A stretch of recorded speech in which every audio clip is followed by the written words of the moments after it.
시편은 총 5권으로 이루어져 있습니다. 시편이 150편으로 이루어져 있지만 실제로 하나씩 읽다 보면 5권으로 5개의 분책으로 이루어져 있고 그 5개를 다 더한 것이 150권이 되는 것을 보게 됩니다. 그런데 이 5권은 특별하게도 모세오경의 내용과 편집 순서를 따랐습니다. 창세기, 출애굽기, 레위기, 민수기, 신명기. 그래서 창조주 하나님, 그리고 출애굽 있었을 때 그런 여러 일들, 그리고 레위기가 이야기하는 제사와 정결의 의식, 민수기, 신명기 이런 순서를 가지고 각 권들이 편집되어 있고 관련된 시들을 모아 두었다라고 생각이 드는데, 오늘 우리가 읽은 이 73편 이 말씀은 하나님께서 우리 5권의 설 중에서 세 번째 권인 레위기의 느낌이 있는 이 세 번째 권의 첫 번째 시작하는 시편입니다. 그래서 레위기가 정결 예식과 예배와 관련된 것이듯 이 73편은 하나님 앞에서의 정결함, 우리의 삶의 정결함이 얼마나 소중한 것이냐, 이런 이야기를 노래하고 있는 노래입니다. 시편입니다. 그 중에서도 하나님께서 사람들이 무익하다고 이야기할 만큼 이게 무슨 소용이 있을까? 정결함이라는 것이 이 세상을 살아가면서 아무도 그렇게 살지 않는데 나 스스로가 정결한 삶을 지킨다는 것이 어디다 쓴다는 말인가? 무익해 보이는 일에 대해서 그렇지 않다. 하나님께서 정결한 사람을 쓰시고 보고 계시고 뿐만 아니라 하나님께서 그를 당신의 오른손으로 지키고 계신다, 붙들고 계신다라는 것을 23절에서도 이야기하고 있는데, 이 정결함에 대해서 주목하면서 하나님께서 시편에서 발견하게 되는 복의 여러 가지 의미들 중에서 한 가지를 우리에게 묵상할 수 있도록 도전하신다고 생각하게 되었습니다. 첫 번째, 오늘 우리가 이 본문을 통해서 살펴보고 싶은 것 하나, 우리의 시선 한 가지는 무엇이냐면 하나님과의 거리가 축복과 저주를 가늠하게 되는 중요한 거리이더라라는 것입니다. 27절 말씀을 보니까 주님을 멀리하는 사람은 망할 것입니다. 주님 앞에서 정죄를 벌이는 사람은 주님께서 멸하실 것입니다. 이렇게 이야기하고 있습니다. 주님께로부터 멀어지는 사람은 망하게 될 것입니다. 우리는 이런 말씀을 읽어보면 망한다, 또 멸망, 벌받는다, 이런 데에 이렇게 집중을 하는 경향들이 있지만 어떤 이유가, 어떤 근거가 그렇게 우리를 힘들게 하고 어렵게 하는 데까지 나아가게 되는가에 더 주목해 보면, 오늘 시편의 기자가 주목하고 있는 것이 하나님과의 거리, 정절을 벌이는 것. 다시 말해서 부부 사이에도 우리 사이에 있는 여러 지켜야 될 것들이 있는데 그것이 깨어지게 됐을 때에 말도 안 되는 아픔들이 있지 않습니까? 이것을 정절이라는 단어로 표현하는데 하나님께서 정절을 벌이는 사람에 대해서 가만두지 않으신다라고 이야기하고 있습니다. 저는 이 본문 말씀에서 이 거리라는 말에 굉장히 많은 공감을 하게 되었습니다. 사람들 사이에도 마음과 정서적인 거리가 있습니다. 그래서 어떤 사람은 같이 있어도 아무 말 필요 없고, 우리가 오랜 친구들을 만나면 정말 오랫동안 마음을 나눴던 사람들을 보면 꽤 오랜 기간 떨어져 있었어도 할 말이 그렇게 많지 않아도 어색하지 않고 내 마음을 알려니 그렇지, 이 마음이 어떻다는 거, 내 마음이 얼마나 조급한지 혹은 어땠는지를 서로가 알게 되는 경우들이 참 있어서 감사하고 기쁘게 되는 것을 보게 되는데, 어떤 사람은 날마다 만나왔더라도 이거 만나서 함께 있으면 말 한마디를 할 때라도 실수할까 봐 혹은 편하게 이야기하지 못하는 일들이 있죠. 그래서 이 마음속에서 주고받고 있는 것들이 정서적으로도 영적으로도 친밀감의 거리가 있는 거구나, 그게 그냥 실제적으로 경험되게 되는 것이죠. 정현종이라는 시인분이 그 섬에 가고 싶다라는 시에서 이런 이야기를 합니다. 사람들 사이에는 섬이 있다. 그 섬에 가고 싶다. 아주 짧은 시입니다. 사람들 사이에는 섬처럼 뚝뚝 떨어져 있는 외롭고 또 아무도 가보지 않은 처녀지처럼 그런 곳들이 있어서 누구든 그래, 내가 외로움과 내 마음과 정서가 똘똘 뭉쳐져 있는 그런 곳들이 있는데 그 사람을 진정으로 만나고 함께하기 위해서 내가 그 섬에 가고 싶다, 아마 이런 느낌으로 노래한 시라고 생각되는데, 저는 그 시를 읽으면서 제 마음속에 있는 외로움, 제 마음속에 있는 사람들과 소통하고 싶지만 잘 다가가지 않는 마음들에 대해서 깊이 공감한 적이 있었습니다. 그런데 하나님께도 사람들 사이에도 그런 마음이 있다라는 것이죠. 친밀감의 거리에 따라서 우리의 마음속에 그 사람을 어떻게 생각하고 있느냐에 따라서 외로움 정도가 아니라 실제로 부탁하거나 요청할 수 있는 내용 자체도 달라집니다. 가깝다고 생각하는 사람에게 우리가 할 수 있는 이야기나 할 수 있는 부탁과 처음 보는 사람에게 우리가 할 수 있는 부탁이 완전 달라지게 되는 것이죠. 아무리 우리에게 마음을 열고 친하려고 하더라도 마음은 너무 고맙지만 우리 스스로가 이런 친절과 이런 마음을 받아들일 마음의 거리가 충분히 확보되지 않다면, 친밀하지 않다면 그렇게 마음은 받지만 쉽게 그 일을 그래 해주십시오, 그렇게 부탁드립니다 라고 하는 것은 사실 너무 어려운 일이죠. 서로가 서로 간의 거리가 있기 때문에 그렇습니다. 자매들이 집안일을 도와주고 함께 해주면 참 고맙죠. 그런데도 집안 모든 일을 다 도와줄 수 있는 것은 아닙니다. 그래도 숨기고 싶은 것도 있고, 이런 것들은 좀 내가 해야지, 아무리 힘들어도 이건 내가 해야지, 아무리 도와준다고 이야기해도 내가 하고 해야 될 것들이 있는 것처럼 사람들 사이는 다 그와 같은 거리가 있는 것이죠. 그런데 여러분, 사람들 사이에만 거리가 있는 것이 아니라 하나님과 우리와도 그런 친밀감의 거리가 있습니다. 우리가 은혜로 충만할 때나, 우리가 은혜가 충만한 때라고 여겨질 때에 우리의 마음의 상태를 점검해 보면 하나님께서 우리에게 어떤 말씀을 하셔도 우리가 너무 가까울 것 같고 너무 감사하고, 근데 어떤 때는 기도를 하고 부르짖어 봐도 이거 주님이 들으시는 건가? 이게 하나님께 나아가고 있는 건가? 근데 우리 스스로가 이것을 가늠할 수 없을 만큼 멀어졌다, 이런 느낌이 들 때가 있지요. 그런데요, 하나님은 이 단절되어 있는 관계를 죄라는 명확한 단어로 규정하고 계세요. 우리가 하나님께로 쉽게 나아갈 수 없고 우리가 하나님께 쉽게 메어달릴 수 없는 이유들에 대해서 여러 이유들이 있지만 바로 그런 상태가 죄다라고 이야기하고 계시고, 그 죄로 인하여서 하나님과의 관계가 틀어져 있고 하나님께서 어떤 말씀과 어떤 축복을 하셔도 멀게 느껴지게 된다. 하나님께서 그런 의미에서 너와 나 사이가 먼 것, 그리고 너 스스로가 나를 멀리 하려고 하는 것, 주님을 멀리 하는 것이 너에게 멸망거리가 될 것이다, 멸망하게 되는 이유가 되고 저주가 될 것이다, 그렇게 말씀하시는 근거가 되는 것이죠. 저는 이 말씀 묵상하다가 우리 스스로가 하나님을 얼마나 가깝게 느끼는지에 대해서도 생각하고 깜짝 놀랐지만, 하나님께서도 우리를 어떻게 생각하시는지에 대해서 질문해 보게 됐어요. 하나님은 나를 어떻게 생각하실까? 우리가 하나님, 우리를 사랑하시는 거 다 믿죠? 하나님께서 예수님을 통해서 우리에게 보여주신 십자가 사랑 생각할 때, 그래, 어떤 것들도 하나님 그분으로부터의 사랑을 끊을 수 없겠다라고 생각하면서 내심 이런 질문을 해봤습니다. 하나님께서 이 땅에 이루고 싶으신 일이 참 많으시겠다. 하나님께서 지금 너무 그 사람의 삶이 힘들기 때문에, 그런 사람들의 모습이 너무 어렵기 때문에 누군가를 돌아서 돕게 하거나 위로하게 하거나 함께하고 싶거나 이렇게 생각하실 일들이 이 세상에 참 많이 보일 텐데, 우리는 미처 알지 못하는 일들도 많지 않겠습니까? 우리가 하나님의 계획을 어떻게 다 안다고 하겠습니까?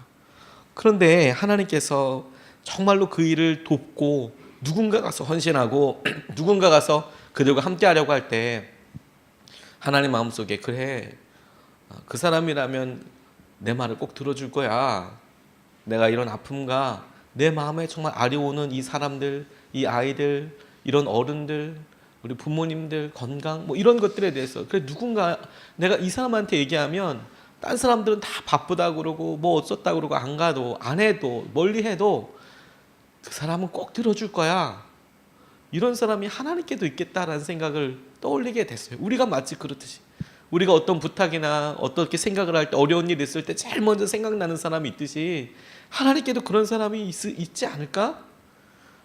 그게 하나님께도 친밀한 사람들이 있지 않을까? 그래서 우리에게 거침없이 네가 좀 해라, 네가 그 일을 해라. 근데 그 일을 받는 우리는, 하나님, 안 하는 사람도 너무 많지 않습니까? 하나님, 그런 생각 안 하는 사람도 너무 많은데 왜 나한테만 이런 일들을 자꾸 부담을 주시고 어렵게 하고, 내 삶 바쁜 것도 아시고 힘든 줄도 아시는데 왜 나한테만 그러십니까? 라고 이야기할지 몰라도 하나님께는 그런 마음이 아닌 경우들이 있겠죠. 하나님께 친밀함이, 하나님께서 우리에게 주시는 그런 마음의 도전과 역사하심이 하나님과의 친밀함의 거리라면 그게 축복의 길이라는 것도 믿어지게 되더라고요. 그게 하나님을 가까이 하면 복이 되고 하나님을 멀리 하면 망하게 된다는 것이 하나님 입장에서도 우리에게 얼마든지 그런 기회와 축복의 섬김의 기회를 주실 뿐만 아니라 역으로 생각해도 하나님께 멀리 느껴지는 그 기분 자체가 죄로 인한 것이고 그런 상태라면 이것을 극복하게 되는 것, 이게 너무너무 중요하겠다는 생각을 하게 됐습니다. 모든 것을 허락해 주시는 하나님께서, 모든 것을 사랑으로 덮어주신 하나님께서 그럼에도 불구하고 우리에게 한결같이 다가오시는데도 불구하고 우리 마음속에 그분과의 거리가 어떤가, 친밀함의 거리, 그분과 우리가 느끼고 있는 정서적인 거리가 어떤가, 이 거리를 점검하는 것이 우리의 믿음을, 우리의 영적인 상태를 가늠하는 굉장히 중요한 자아가 될 수 있겠다, 기준이 될 수 있겠다. 오늘 그것을 첫 번째 기도 제목으로 같이 생각하고 우리에게 질문해 보고 싶습니다. 두 번째로 같이 본문 말씀을 통해서 붙잡고 싶은 말씀은 그런 거리와 하나님과의 친밀함을 생각할 때 하나님께 가까이 나아가야 하는구나. 하나님께. 오늘 우리의 목표가 오늘 하루를 보낼 때 하나님께 더 가까이 나아가는 것이 우리에게 있어서 복을 누리고 하나님과 함께하는 놀라운 은혜와 축복이 되겠구나. 28절 말씀에 보면 하나님께 가까이 있는 것이 나에게 복이니 내가 주 하나님을 나의 피난처로 삼고 주님께서 이루신 모든 일들을 전파하렵니다. 이렇게 이야기하고 있습니다. 하나님과의 거리, 하나님과의 친밀함을 이게 축복이구나, 이게 복이구나 라고 생각하고 인정할 수 있다면 그분께 더 가까이 가야지. 이건 아마 당연한 결과라는 생각이 듭니다. 하나님과 더 가까이 나아가야지. 더 가까이 하나님과 함께 지내야지. 하나님께서 우리에게 나아오시는 것만큼 우리도 주님께 어떻게든 더 나아가야지. 이렇게 결정하고 생각하고 우리 삶의 중요한 기준으로 삼는 것이죠. 그냥 막연하게 그래, 하나님을 더 열심히 믿어야지, 내가 기도 시간을 더 많이 늘려야지, 내가 뭔가 더 열심히 해야지, 이렇게 결정하는 게 아니라 이런 모든 일들의 중심이, 핵심이 하나님과 더 친밀하고 하나님과 더 가까이 가는 것이 내 삶의 목표가 되는 것이구나. 내가 직장에 출근하고, 내가 오늘 아침밥을 같이 차리고, 오늘 누구에게 전화를 하고, 오랜만에 자녀들에게 이야기를 하고, 그런 모든 일들을 우리가 이야기할 때 이 일이 잘 되고 못하는 것의 배면에 있는 정말 중요한 의미로 하나님과 정말 가까이 하기 위해서 내가 기도하고 준비하는 것이 중요하겠구나. 이것을 우리가 하나님과의 거리, 하나님과의 친밀감을 떠올리고 의식적으로 더 나아가야겠다라고 결정하는 것이 하나님과 더 가까워지는 첫 번째 걸음입니다. 내가 더 친밀해져야겠다. 저는 하나님과 가까이 한다라는 것을 처음에 연애할 때 생각을 하게 됐습니다. 사랑하는 사람들이 서로 사랑 막 시작하려고 할 때 그 사람과 더 알고 싶고 생각이 더 어떤지, 마음 안에 어떤 것들이 있는지 더 알기 위해서 시간을 쓰고 그리고 노력을 쓰고 정말 모든 걸 다 사용해서 어떤 생각인지 어떤 마음인지 더 알려고 하지요. 그 목표가 서로 간에 더 친밀해지려고, 더 가까워지려고, 정서적인 거리나 사랑의 거리를 더 가까이 하려고 노력하는 것 아니겠습니까? 하지 않아도 될 수고를 하고 반복적인 일도 마다하지 않습니다. 그게 더 가까운 일이라고 생각하니까. 그래서 느끼는 충족감과 기쁨이 말할 수 없는 것이죠. 하나님께서 우리에게 그 친밀함의 거리를 그렇게 이야기하신다고 생각하게 됐습니다. 어떤 부목사님이 전도사 때, 어떤 목사님이 전도사 때 있었던 일을 이렇게 소개하셨습니다. 연말이 돼서 교회에서 프린트를 한 몇천 장을 이렇게 뽑았답니다. 그런데 항상 교회에서도 오타를 보고 또 보고 돌려보고 한 번, 두 번, 세 번 계속 보는데도 그 오타라는 것이 정말 신기하게 꼭 프린트하고 나면 보여요. 그리고 이 조그만 단어는 틀리지도 않아요. 꼭 중요한 단어, 막 그 표제 대문 같은 거, 이런 거, 그런 문자가 막 가끔가다 퍽 틀립니다. 도대체 이걸 어떻게 안 볼 수가 있지 싶은 단어들이 그게 딱 보여요. 그래서 웬만한 건 참고 넘어가려고 하지만 사람이라든지 이렇게 결정적으로 도저히 이건 바꾸지 않으면 안 될 것들이 있습니다. 이제 그러면 시간이 좀 충분하면 마음이 쓰리고 아프더라도 다시 하자. 이럴 수 있는데 시간이 너무 촉박한 거예요. 당장 다음날 나가야 하는데 이게 나가야 되는데 이게 프린트가 이렇게 뭐 몇천 장이 와버렸으니까 이거 어떡하냐. 이 그대로 나갈 수는 없다. 그래서 특명이 떨어졌습니다. 담임 목사님으로부터 스티커 붙여라. 이거 잘라서 다 붙여라. 그런데 이게 잘라서 붙인다는 게 아무나 할 수 있는 게 아닙니다. 일단 눈이 좀 침침한 사람들은 이거 잘라서 이 글자 찾아내는 게 쉽지 않고 이 단순 노가다거든요. 잘라서 그걸 딱 붙이는 게 이게 몇천 장을 내워라 해야 되는 거예요. 근데 이 전도사님이 순간적으로 그냥 잔머리겠죠. 지혜가 확 떠올랐던 게 뭐냐면 청년부 사역하시던 분이었는데 평소 때 서로 마음에 서로 이렇게 오밀조밀한 관계 두 커플을 골랐답니다. 서로 마음이 있는데 딱 보면 알지 않습니까? 공동체 안에서 쟤들 마음이 서로 좋아하는 것 같다. 그래서 도와줄 수 있겠냐? 뭐 이런 일이 있는데 도와줄 수 있겠냐? 그래서 밤을 아무래도 새야 될 것 같으니까 부모님들한테도 같은 교회 다니시는 부모님들한테도 직접 전도사님이 전화해서 교회에서 이러이러한 일이 있는데 이런 일들로 제가 좀 같이 있겠습니다. 안전하게 데리고 있겠습니다. 그래서 허락을 맡은 다음에 불러서 청년부실에서 몇천 장 갖다 놓고 붙여라. 요거 이렇게 붙이면 된다. 그랬더니 청년들이 처음에는 이걸 이런 입이 이렇게 나와서 얘기하다가 누구 온다 그러니까 갑자기 말이 쑥 없어지더니 실제 얼굴을 보더니 세상에 일도 시작 안 했는데 피자 시키고 지들 돈으로 치킨 시키고 너무 화기애애하게 막 이렇게 하면서 그걸 붙이더라는 거죠. 근데 전도사님이 같이 있다가 허리도 아프고 너무 힘들고 그래서 도저히 힘들어서 이제 잠깐 너희들 넷이서 좀 이렇게 해라. 그리고 잠깐 자고 이렇게 나왔는데 이 청년들은 밤을 기쁜 마음으로 꼴딱 세우고 아침까지 막 이렇게 하면서 그걸 다 붙여놓고 끝나고 나서도 너무 행복하고 기쁘게 그렇게 일을 하더래요. 그리고 펄펄 넘치는 체력과 능력으로. 그래서 사랑의 힘은 정말 숭고하고 놀라운 것이구나. 그걸 알게 되셨더라고. 우리가 마음속으로 사랑하고 내가 내 삶에 내가 정말 소중하다고 생각하는 사람을 위해서 내가 시간을 투자하고 마음을 투자하는 거 너무 당연하죠. 하나님께 가까이 한다는 것이 내가 하나님 사이에 느껴지는 내가 하나님 마음을 더 알고 싶고 하나님 내게 하시는 일들에 대해서 더 깊이 알고 싶습니다 라고 이야기하는 것에 마음을 쓰고 친밀함을 위해서 기회를 놓치지 않는 거, 우리 포인트 따는 점수가 있잖아요. 하나님께도 그렇지 않겠습니까? 하나님께 정말 원하시는 그 일에 내가 놓치지 않을 거야. 내가 그렇게 나아가는 것이 하나님께 가까이 하는 것이죠. 그런데 여러분, 이렇게 여러 일들에 있어서 하나님께 가까이 한다고 결정하게 될 때 정말 중요한 것 한 가지가 있습니다. 여러 방법이 다 주요하겠지만 우리가 할 수 있는 형편에서 하나님께 가까이 가기 위해서, 가까이 되기 위해서 노력들을 다 각각 할 수 있지만 다 그것이 사람마다 형편마다 다르지만 성경에서 공통적으로 가장 좋은 길이 있다. 하나님께 가까이 하는 데 있어서 가장 놀라운 길이 있다라고 이야기할 때마다 성경이 최고로 이야기하시는 약속 한 가지가 있어요. 마태복음 28장 19절로 20절 말씀에 새번역 성경으로 이렇게 나와 있습니다.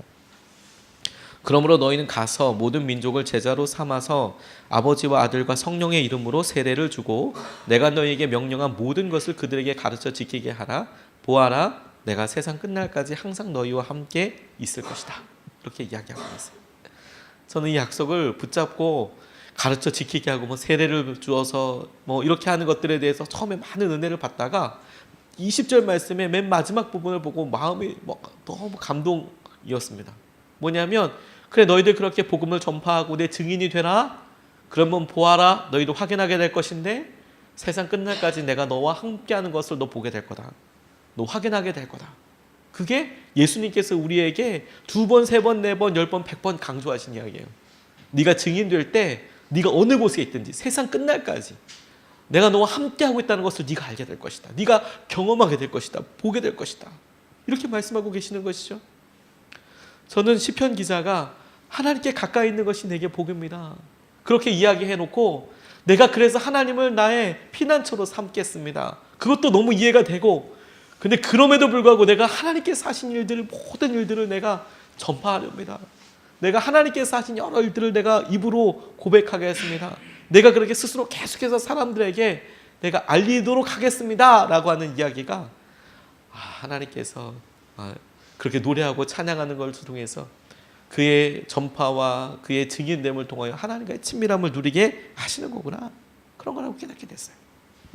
영국에 로버트 글로버라는 분이 하나님의 신실한 제사를 살려고 너무 노력했는데 당시 시기가 너무 엄엄해서 너무 힘들어서 1555년에 국가에서 요구하는 교리를 거부한 죄로 체포되고 이단 신문을 받고 끝내 화형을 언도받았답니다. 그러니까 너무 어렵죠. 처형이 불과 얼마 안 남았는데 이분에게는 더 어려운 일이 있었습니다. 그게 뭐냐면 하나님이 자신을 버리신 것 같다라는 절망감에 빠졌다는 거예요. 이제 1555년도 그때 시기가 막 종교개혁이고 너무 그러니까 내 믿음 지키기 위해서 살아가는데 그 사람들이 그거 가지고 핍박하고 너 화형이야 이렇게 이야기했는데 화형 받아들일 수 있어. 그런데 진짜 마음의 문제가 뭐냐면 하나님이 날 떠나신 것 같은 거예요. 내가 이 일을 왜 해? 이런 두려움도 들고 천국에 갈 수 있나? 이런 두려움도 들고 너무 어렵더랍니다. 그런데 그 찾아왔던 오스틴이라는 친구가 이야기하는데 이 오스틴이라는 친구가 하나님께서 끝까지 너를 버리지 않으실 거야. 하나님 다시 오실 거야. 버린 거 아니야. 하나님께서 회복해 주실 거야. 늦기 전에 하나님께서 돌아오실 거야. 돌아오신다는 표현을 썼지만 마음속에 하나님이 역사하고 계시는 걸 네가 깨닫게 될 거야. 이런 표현이겠죠. 다시 성령이 다시 오는 건 아닐 테니까. 근데 어떻게 장담하는데 이 사람은 계속 마음에 갈급했습니다.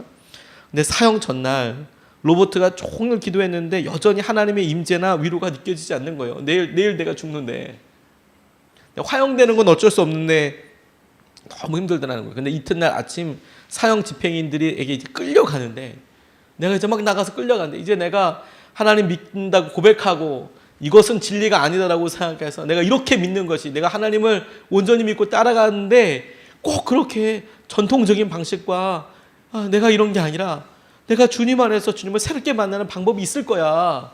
종교개혁하는 사람들 간절한 마음으로 내가 이렇게 캐톨릭처럼 하는 이거 아닐 거야 라고 했던 마음에 갑자기 하나님의 임재가 강력히 느껴지는 거예요.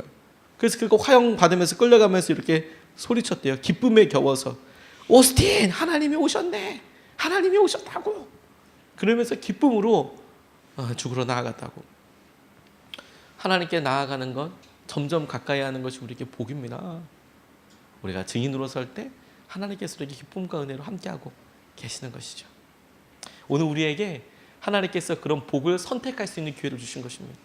오늘 우리가 우리의 삶을 여러 잣대로 살피겠지만 그 중에서도 오늘 하나님께서 우리에게 허락하신 잣대는 이게 하나님과 가까워지는 길이야?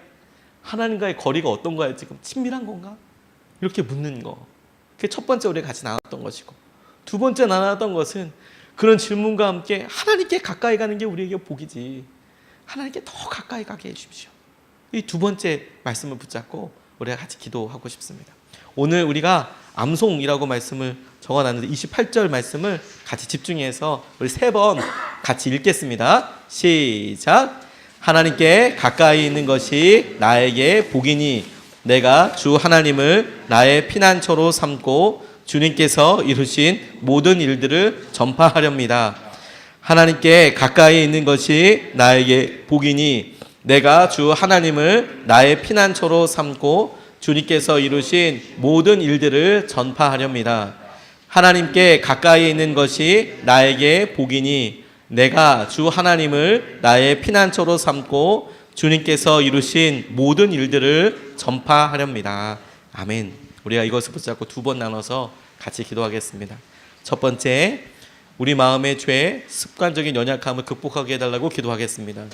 하나님과 멀리 떨어져 있는 것이 우리가 망하게 되는 일이라고, 멀리 가는 것이 우리에게 멸망의 길이라고 이야기한다면 그 멀리 떨어져 있는 것이 죄입니다. 연약함입니다. 하나님, 이것을 극복하고 넘어서게 하여 주십시오.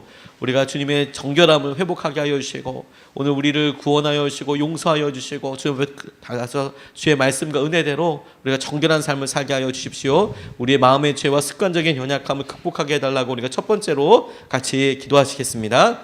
아버지 하나님,